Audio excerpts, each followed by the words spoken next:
No current country is insulated from its occurrence in the community, and we have to take action to nip it in the bud. We're confronted with a setback to our democracy, taking cognizance of the twin coup d'etat in Mali on 18th August 2020 and 24th May 2021, the one in Guinea on 5th September 2021, and now on 24th January 2022 in Burkina Faso. Added to this is the complex security environment occasioned by terrorist attacks and pandemics, presenting for us a toxicity. Conformity with our ECOWAS Supplementary Protocol on Democracy and Good Governance, adopted in 2001. The principles of constitutional conversion principles provide for the following. A. Any accession to power must be through free, fair, and transparent elections. B. Unconstitutional change is prohibited, as well as power obtained or maintained by unconstitutional means. And D. The armed forces must be apolitical and must be under the command of a legally constituted political authority. No serving member of the armed forces may seek to run for elective political office. Excellencies, the happenings in the region tell us that not everybody has accepted democracy as the preferred mode of governance. We still have some work to do to convince such people that we are all safer under democracies. The resurgence of coup d'etat represents a threat to peace, security, and stability in West Africa. This situation hinders the much-needed economic and social development of the region. I've convened this meeting with the hope to address the urgent situation in Burkina Faso and find solutions that will restore constitutional order to Burkina Faso in our collective duties and obligations to ensure a peaceful, democratic, just, stable, and prosperous community. I urge you to examine critically this rising phenomenon in our region so that we take the necessary decisions that meet the aspirations and expectations of our peoples. The rest of the world is looking up to us to be firm in this matter and await the outcome of our meeting. Right, so you just Fuado, who is the chairperson of the ECOWAS. Now, he called a meeting of his colleagues across the region, and they took a number of decisions. They are very unhappy about the coups that have happened. Mali on the 18th of August 2020, Guinea on the 5th of September, and 6 coups, including failed attempts within a very short time. Well, they have strongly condemned what happened, and they are demanding the immediate release and protection of the president, Christian Kabore, and they have suspended Burkina Faso from all ECOWAS institutions. They are seeking immediate restoration of constitutional order and have instructed chiefs of defense staff to deploy a delegation to Burkina Faso. They have also asked for a number of things to be done, including a meeting they will hold in February to re-examine the situation in Burkina, Guinea, and Mali. Let's get on Zoom and speak to our guests. Let's find out if anybody is listening at all. All the time, it doesn't change anything. My guest, Professor Kwadwo Appiagyei Etua, is Associate Professor of Law at the University of Ghana with an eye on matters regarding the sub-region and ECO and the AU. Colonel Festus Abuaje is author and consultant a former army person himself, and Professor Kwesi Eni, Director, Faculty of Academic Affairs and Research, the Kofi Annan International Peacekeeping Training. Okay. Thank you very much. Great. I think that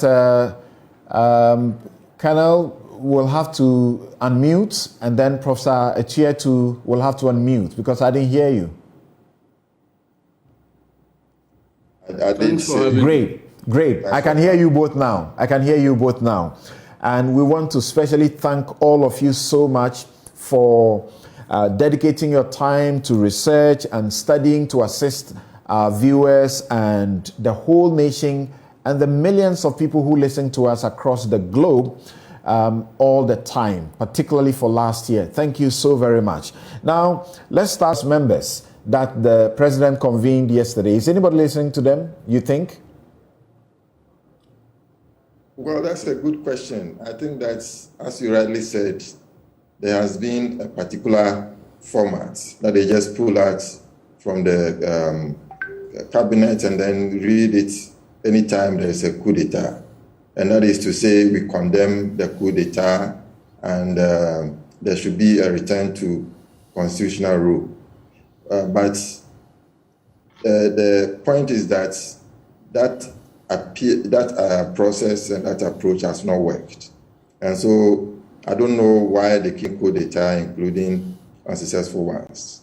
And so the point is that something needs to be done, and done now, to promote peace and security, especially in the West Africa sub-region.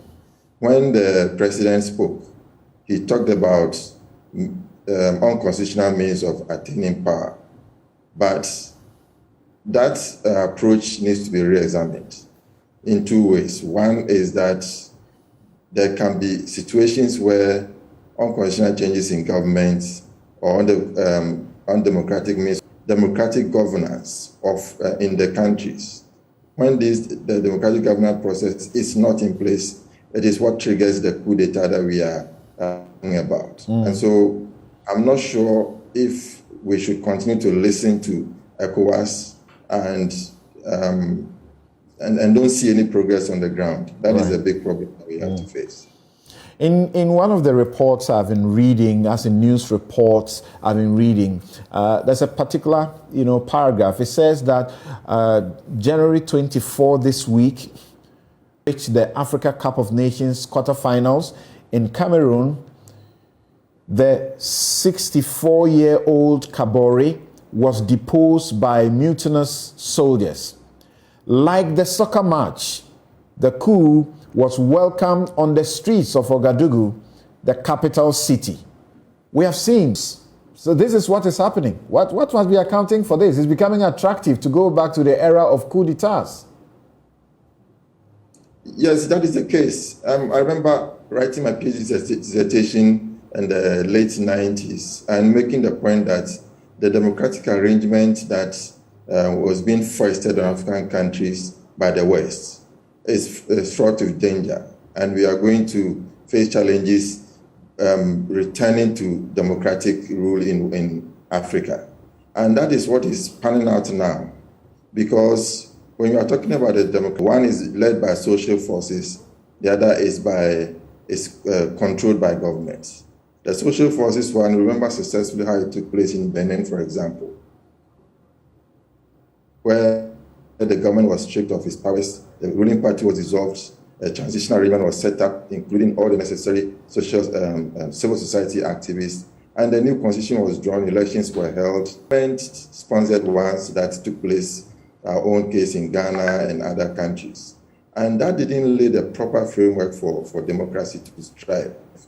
Secondly, democracy that is imported cannot meet the particular cultural circumstances of the people for it to thrive. And so governments have taken advantage of the weaknesses in the structure and are therefore making the people to suffer in a lot of ways. Laws have been made, but the laws are not working, human rights affected. So the democratic system is not working. We are moving from liberal democracies to illiberal democracies. Third termism is on the rise, where governments are changing their constitutions to remain permanently in office or setting up dynasties and so on. So the people who ultimately is likely to continue if ECOWAS, AU, does these two main bodies that we have do not change the strategy in terms of how we recognize governments and in terms of how we ensure that we bring out the relationship between respect for human security and how that leads to violations of human rights and ultimately leads to the military for coming to power, but not following the rules that have been laid down for them to follow. So that is the problem we are facing now. Interesting. Now, I'll return to you, particularly with your understanding of the laws around or the conventions. And I believe, if I recall, you were so certain that this was not going to be the end of it.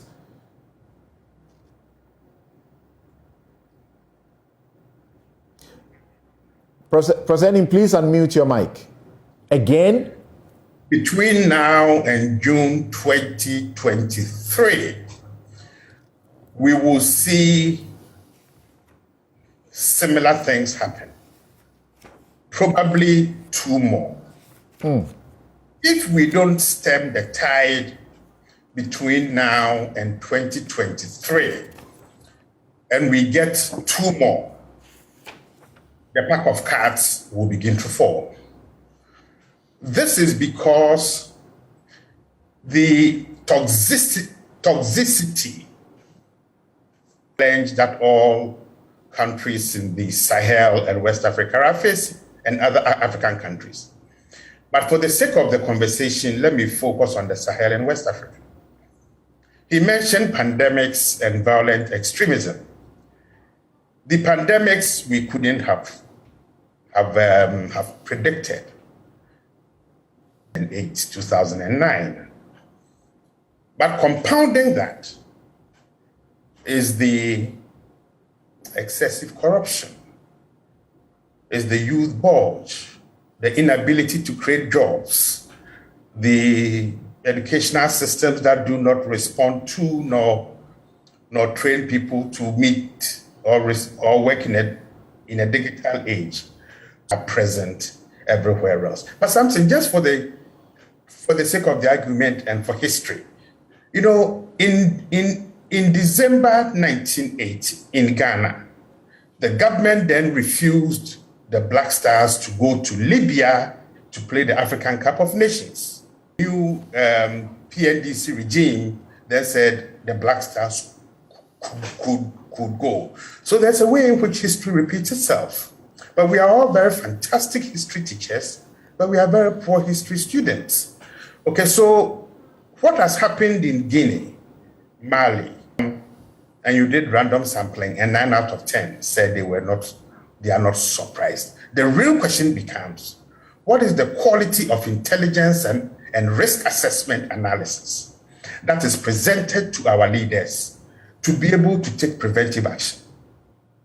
I mean, somebody must be answering to the president, because whilst we were focusing on Mali and providing all the list of do's and don'ts, and as just speak to people's aspirations, the bulk of the youth in our populations don't know about these principles and these norms. So what is failing West Africa and the Sahel? It's not the military's penchant for power. Unfortunately, it is democracy and the way in which we've run it and implemented it has failed to materialize. And that is why suddenly this monstrosity called military rule is becoming appealing to ordinary people in Africa. But we need to pull back from the brink.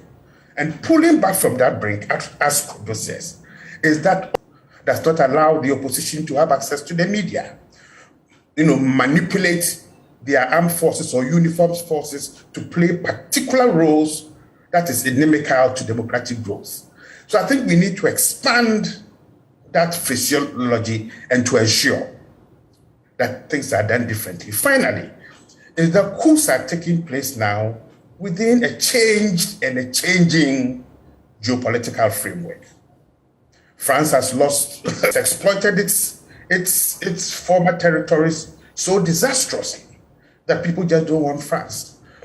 We now see an old player that is resurgent now, the new Russia, willing and capable of using different instruments. We can discuss the appropriateness of those instruments of security. And it is that geopolitical shift added to the increasing populations in our sub-region that we need to focus on.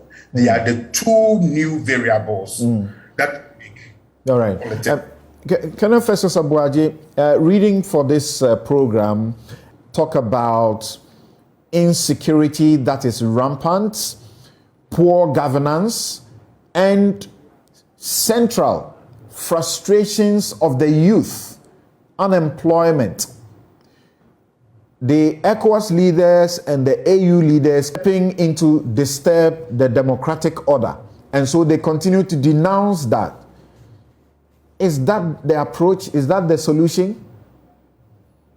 Well, first of all, let me associate myself with the broad points outlined by the two professors.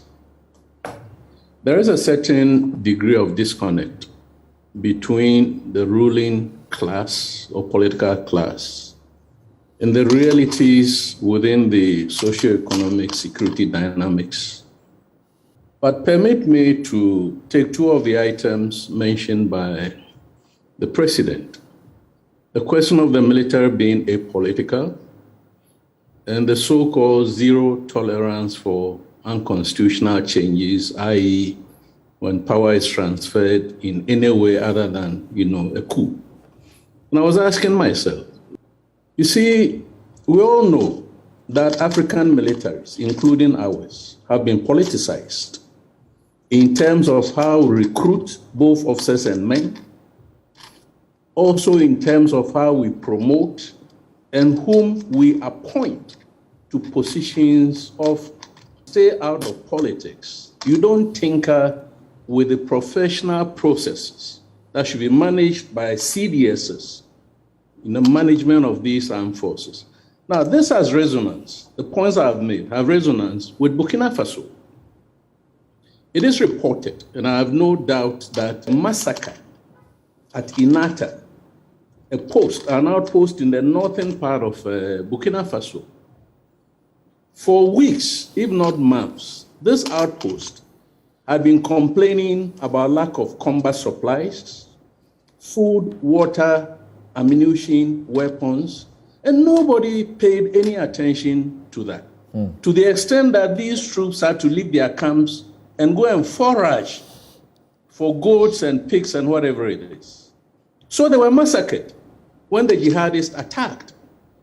And 49, probably 50, if not more, coup in Burkina Faso.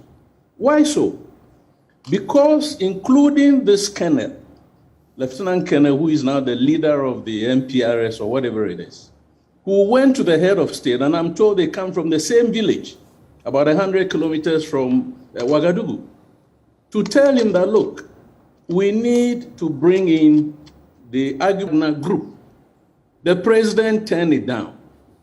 It is reported that the government procured military helicopters or helicopters for the military, but then procured helicopters civil type that could not be used for the military. Otherwise, the helicopters probably could have. Tinkering with military matters, that the president was not listening to military advice. However, the president was going to dismiss some senior officers or officers who had voiced dissatisfaction with the incident at Inata that I mentioned. So instead of putting priority on the war effort and equipping the Burkinabe armed forces to be able to contain and defeat the jihadism, the government was not doing the same, was not doing so. So civilian governments, including our own, talk about principles that either they don't understand or they don't pay attention to, and rift with corruption, for instance, the military is going to push back. And we need to watch some of these practices. Now, I've alluded to the jihadist factor.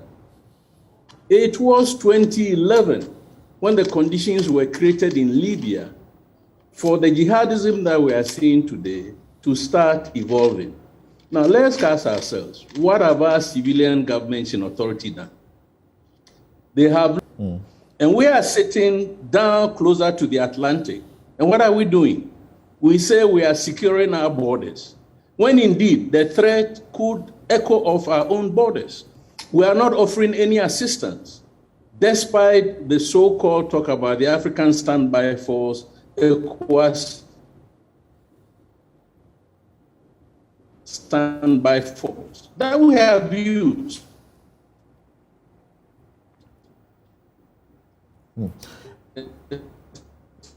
Okay. Kanabwaji's line is breaking, unfortunately. But I wanted to bring in Professor Enin here quickly. Is the 5 countries more particularly that have suffered these. When you read around, you don't find the circumstances that have led to these schools,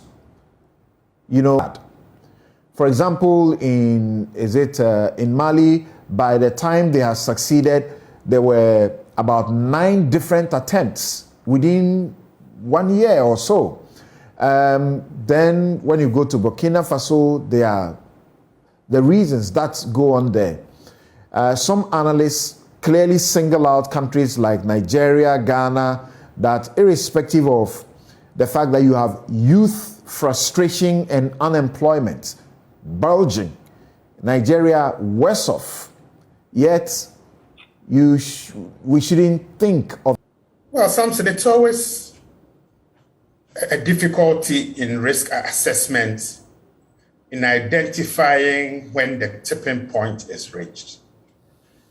What are the set of circumstances that will worsen and eventually ensure that the stability, the security, the 2015 is that law enforcement faces in bringing about order, the violence that is accepted as a legitimate part of everyday politics.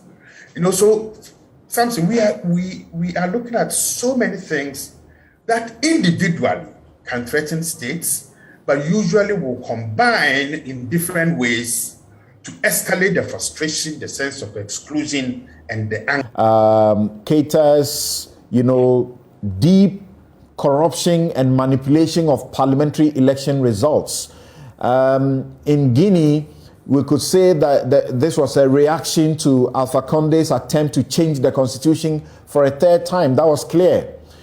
So neighbors that don't have some of these don't have to.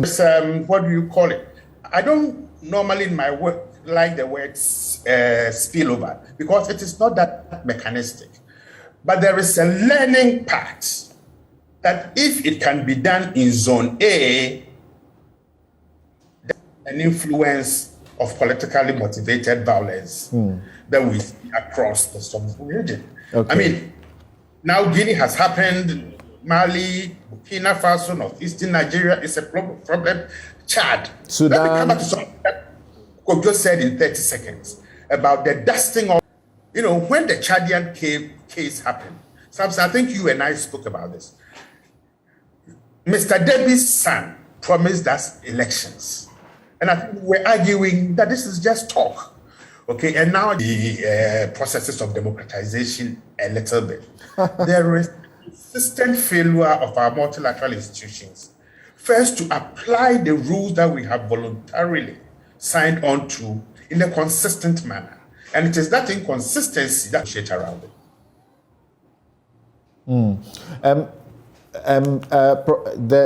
Colonel Festus Sabwaji joins us back. What would you say?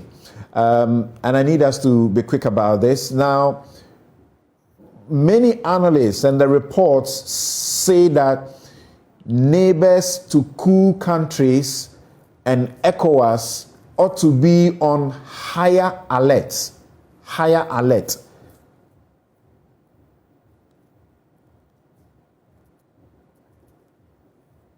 I think you ought to unmute. Can you hear me? Yeah. Yes, I can hear you now.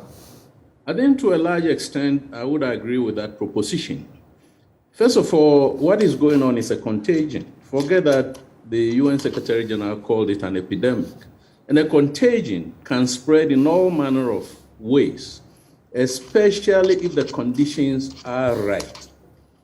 So although there are some specificities of country context for these military coups, some of them could be found in West African so-called democratic states, including our own. So when, for instance, the president used the principle of free, fair, transparent elections, can Ghanaians really pump their chest and say that the last elections were free, fair, and transparent, including even the election of the speaker in parliament, including the processes of voter registration?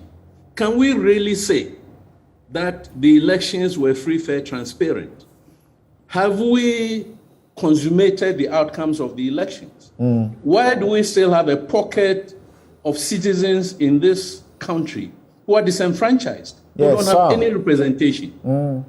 So what I'm trying to suggest is that we could find some of the grievances that have been used by militaries in other countries in our own country, and therefore we need to be very, very concerned. Corruption is here, as in Mali, as in Guinea, as in Burkina Faso.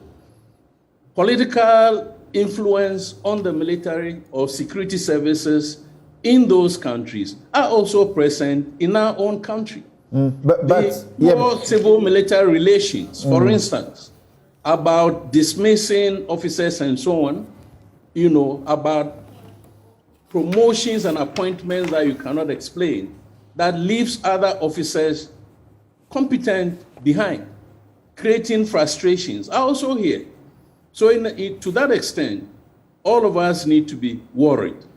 If not, in fact, all of us need to be concerned, not worried, if I may put it. And then the last point I want to make is that I belong to the school of thought that you don't fight terrorism with only guns and bullets. Indeed, it will be more productive to address some of the socio-economic inequalities. And I don't need to be a political scientist or an economist to argue that in the northern parts of this country, bordering the countries that are unstable, there is gross socio-economic inequalities. We're not addressing that. I wanted finally for you to answer for me.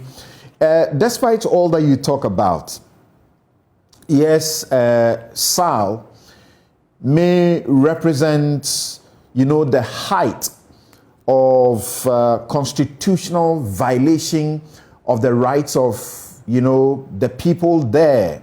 And this is clearly historic. There's nothing like it before. Of course, in the elections, we are aware about 5 or how many people that got killed, and duty bearers can't seem to be really bothered because there don't seem to be that much action in that regard. In fact, there are people who got very peeved when a deputy speaker of parliament suggested that these lives didn't matter. The national security itself has identified that unemployment has become a question of insecurity in relation to terrorist activity and the rest of them. But in the midst of all of this and all the trouble that happens in parliament, can't we say that a country like Ghana is safe from all of these, military upheavals?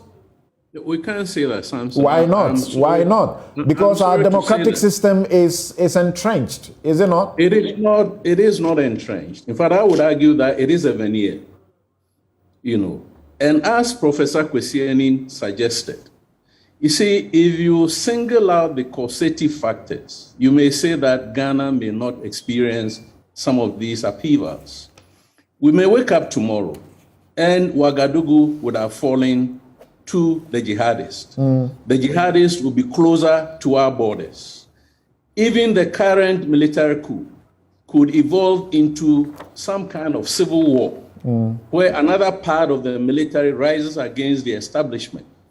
And therefore, we need to be concerned beyond what is going on in Mali. Okay. But the other point is that, you see, when we say that we are prosperous, our economy is doing well, our democracy is entrenched, it is not as simple as that.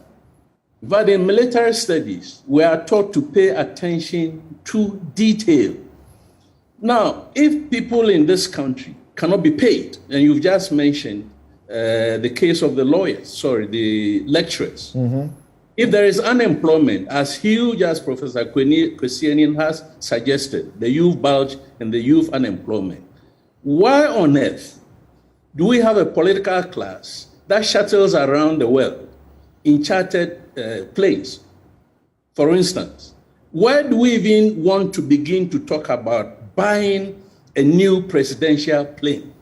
Why do we, for instance, want to start talking about paying first ladies beyond the 49,000 or so that is paid to the president, when many millions of Ghanaians don't have the wherewithal to find the daily bread to put in their mouths? Okay. When schools are in dilapidated structures, children are lying on the ground to sleep. See, when you go into the details, you realize that this so-called prosperity is only for a few, including yourself and myself. The majority of Ghanaians are not part of that discussion. That's right. And we That's need right. to be worried because in a second, the emotions could go through the roof. Okay. And what is happening in some of these countries could begin to happen here. Okay. And I want us to pay attention to every Ghanaian and not to think that, you know, there are a few that we can take care of. All right. Thank you very much, Colonel Festus Abuaji, for your time with us on the show. Let me have Professor Enin, your take briefly and finally on this before I conclude with Professor Kujo Appiagyei Etua. Now, can't it be said that our democracy and security system is such that these things are unthinkable? We shouldn't think about them here in our parts of the world. No, Samson, after 40 years in this business, I think it would be remiss on my part to use the word unthinkable. I mean, quality risk assessments should provide us with the capacity and the ability to make informed predictions and decisions. And I think what is happening around our neighbors, what we see within our own domestic setting, should serve as a cautionary tale that we need to be careful. We shouldn't take what we have for granted, and that both within and without, the forces that are clashing are highly combustible, highly dangerous, and can consume us if we are not careful. That's serious. Thank you very much, Professor Kwesi Enin. And let me go back to Professor Kujo Appiagyei Etua to end with him. And now, looking at the ECOWAS and the AU systems, it's very clear from listening to you that you share the view that these coup makers don't give a toss what these presidents gathering together, are talking about. So they are not listening to them in the end. So how do we get out of it? Analysts say this is a wave and neighbors must be on higher alert, particularly ECOWAS countries. So how do we get out of it if those who succeed are not listening? Hello, Prof. Hello. I'm sorry, I'm not hearing you very well. Okay, can you hear me now? Yes, it's okay now. Right. So how do we get out of the wave? From Professor Enin, we should expect to see more. Reading around, you see the warnings that ECOWAS countries, neighbors and ECOWAS countries must be on higher alert. When these people are not listening to anybody, how do we get out of this?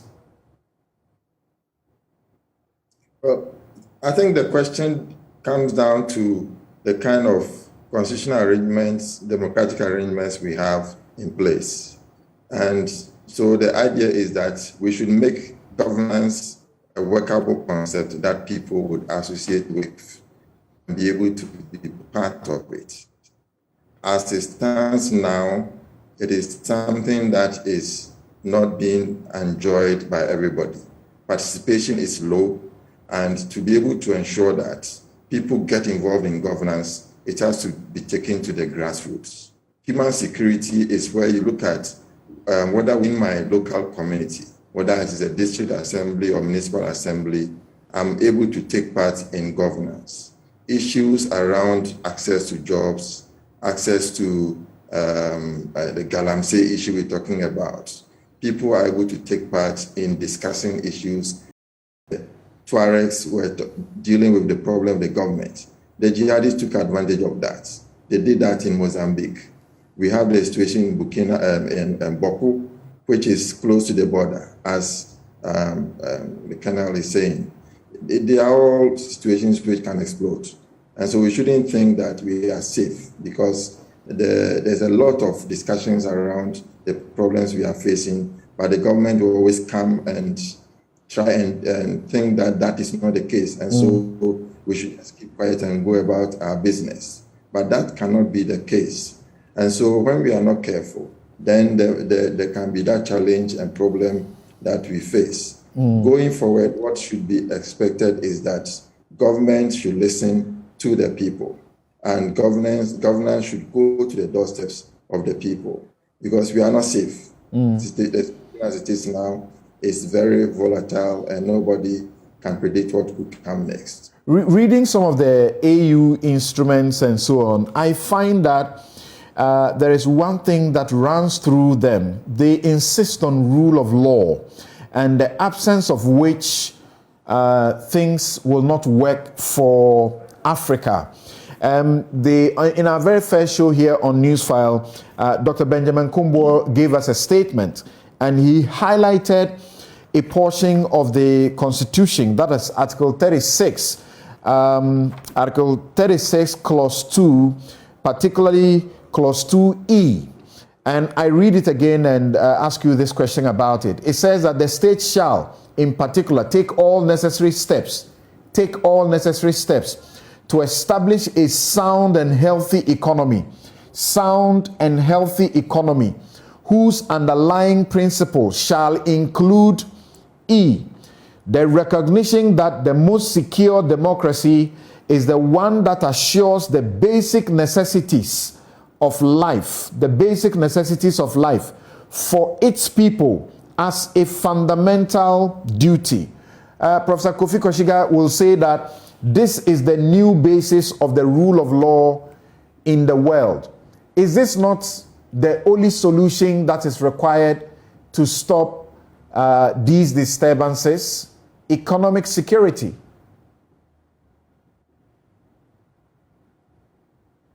That is correct. But when you look at the situation as it is now, the kind of democracy that we have, it is a caricatured form of democracy, which favors those that imposed that kind of democracy on us, whereby the benefits, first of all, go to the multinational companies.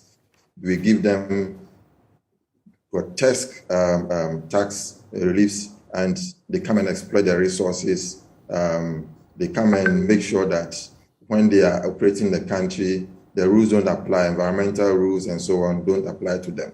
And so in that situation, the beneficiaries of this democratic arrangement are these multinational corporations. Then we have governments that are within these countries, including our own. where the kind of democracy we have is a pseudo kind of democracy.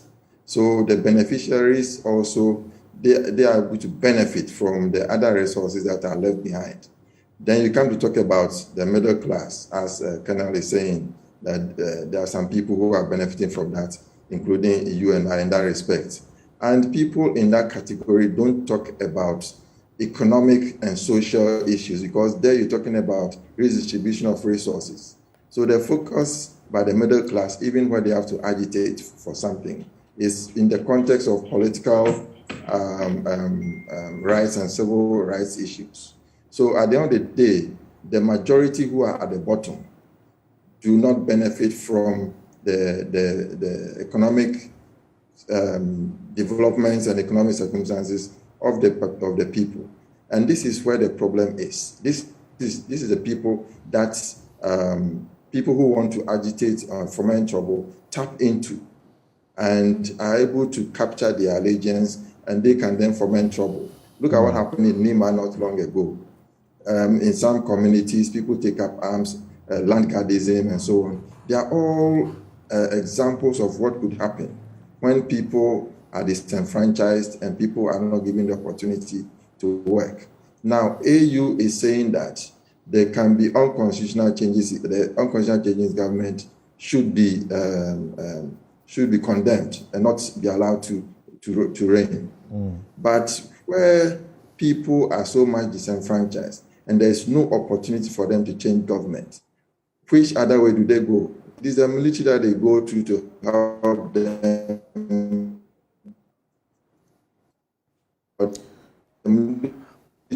To tap into their grievances, and as in that case, we have a bit are supposed to be an apolitical organization, and they come to power, as we say, power corrupts, and absolute power corrupts, absolutely. So they begin to enjoy that, and are not ready to leave the scene. Ideally, when there is no chance for changing government to occur, where human rights violations are, where the AU, ECOWAS are not ready to intervene, even though they have the power within their instruments to do so. And the military should guide the people to go to organize demonstrations and so on and overthrow the government. Or if they would organize a coup d'etat, they should not be allowed to take part in governance. They should hand over to the people. A similar situation like what happened in Sudan, where the civilians and the military made some kind of arrangements. That would have worked so that at this point in Sudan, the civilians would have taken over the transitional government and returned to the country to constitutional rule. This is how things can work and make ensure that there's security, there is respect for democracy. Thank you. Can, out of that, kind of democratic system for the group. Thank you most sincerely. Professor Kwadwo Appiagyei-Etua is Associate Professor of Law, University of Ghana. Colonel Festus Aboagye is author and consultant, and Professor Kwesi Enin is Director, Faculty of Academic Affairs and Research at the KP Kofi Annan International Peacekeeping Training Center. Thank you all so very much for helping us discuss these matters.